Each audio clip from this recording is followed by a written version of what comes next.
한 사람이 빈손으로 광장에 서 있습니다. 가진 것도 직위도 이름표도 없습니다. 그런데도 그 사람은 존엄합니다.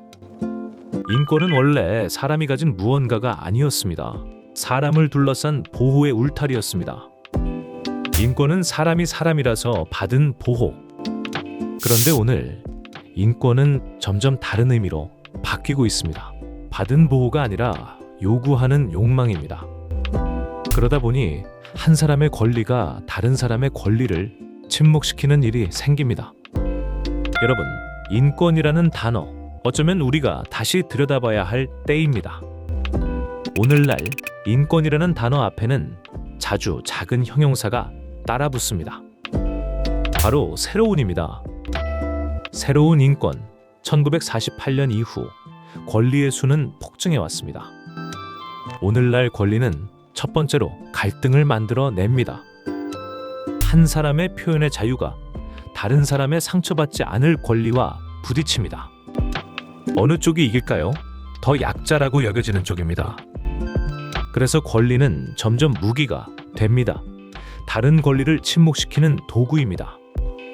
권리의 수도 끝없이 늘어납니다. 감정적 안전권, 맞춤형 호칭권, 비교당하지 않을 권리. 원래 인권은 무언로부터의 자유였습니다. 권력으로부터, 폭력으로부터의 보호였습니다.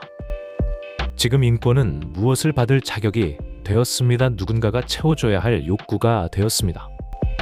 보호의 권리에서 요구의 권리로, 이것이 오늘 인권의 결정적인 변화입니다. 그러면 이 변화는 어디서 왔을까요? 계보를 따라가 보겠습니다. 17세기 영국 존 로크라는 정치 철학자가 있었습니다. 그는 말했습니다. 모든 사람에게는 생명과 자유와 재산의 권리가 있다고. 여기서 중요한 점이 있습니다. 로크에게 이 권리들은 사람이 만든 게 아니었습니다.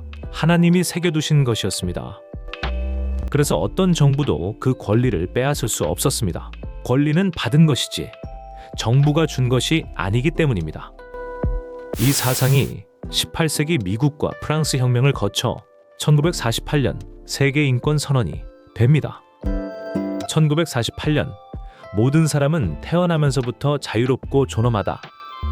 그러나 시간이 지나며 권리의 의미가 조금씩 변형됩니다. 받은 존엄에서 요구하는 욕망으로. 권리는 더 이상 사람을 보호하는 울타리가 아니라 사람이 휘두르는 깃발이 됩니다. 1960년대 또 하나의 흐름이 인권의 의미를 결정적으로 바꿉니다. 프랑크푸르트 학파의 사상이 미국 대학과 인권운동에 흘러들어 갑니다. 권리의 세대가 생깁니다. 1세대 자유권, 2세대 사회권, 3세대 연대권, 그리고 4세대가 등장합니다. 개인이 아니라 집단이 가진 정체성 권리입니다. 권리의 주체가 한 사람에서 집단으로 옮겨갑니다. 인권은 점점 정체성 정치가 됩니다. 여러 약자성이 겹치는 사람이 가장 높은 권리를 가진다고 말합니다. 그래서 권리에 위계가 생깁니다. 더 약자일수록 더 높은 권리, 더 강자일수록 권리가 줄어듭니다. 이것이 오늘날의 인권 담론입니다. 이 지점에서 우리는 다시 성경으로 돌아가야 합니다. 성경의 인권은 1948년에 만들어진 단어가 아닙니다. 창세기 1장 27절에서 시작됩니다. 하나님이 자기 형상대로 사람을 창조하셨다. 이마고 데이 라틴어로 하나님의 형상이라는 뜻입니다. 히브리어로는 첼렘 엘로힘, 사람이 하나님의 모습을 비추는 거울이라는 뜻입니다. 그래서 성경의 인권은 사람이 만든 권리가 아닙니다. 사람이 받은 존엄입니다. 창세기 9장 6절은 말합니다. 사람의 피를 흘리지 말라. 사람은 하나님의 형상이기 때문이다. 가장 약한 사람도, 가장 부족한 사람도, 가장 적은 가치를 가진 사람도 하나님의 형상입니다.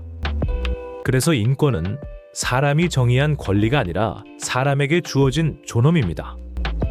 그런데 욕망은 권리가 아닙니다. 내가 원한다는 것이 곧 정당함은 아닙니다.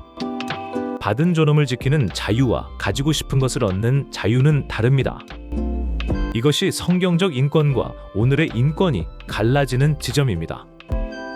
그렇다면 우리는 이 시대를 어떻게 살아야 할까요? 세 가지를 정리합니다. 첫째, 사람이 사람이라는 이유 하나만으로 존중받게 합니다. 자격이나 능력 때문이 아닙니다. 둘째, 존엄과 욕망을 구분합니다. 보호받아야 할 것과 단지 가지고 싶은 것을 가릅니다. 셋째, 진짜 약자에게 진짜 권리를 돌려주십시오. 태아, 노인, 장애인, 목소리 없는 자들의 존엄입니다. 권리의 목록을 늘리는 일은 인권을 지키는 일이 아닙니다. 잊혀진 사람의 형상을 다시 보는 일입니다. 인권은 더 많이 가지는 것이 아닙니다. 사람이 사람으로 보이게 하는 것입니다. 크리스천이 이 시대에 할 일은 권리의 깃발을 흔드는 것이 아닙니다. 사람의 얼굴을 다시 보는 것입니다. 다음 편에서는 또 하나의 큰 단어, 평등을 다루려 합니다. 진리로 자유케 되는 그날까지, 지금까지 진리와 자유였습니다.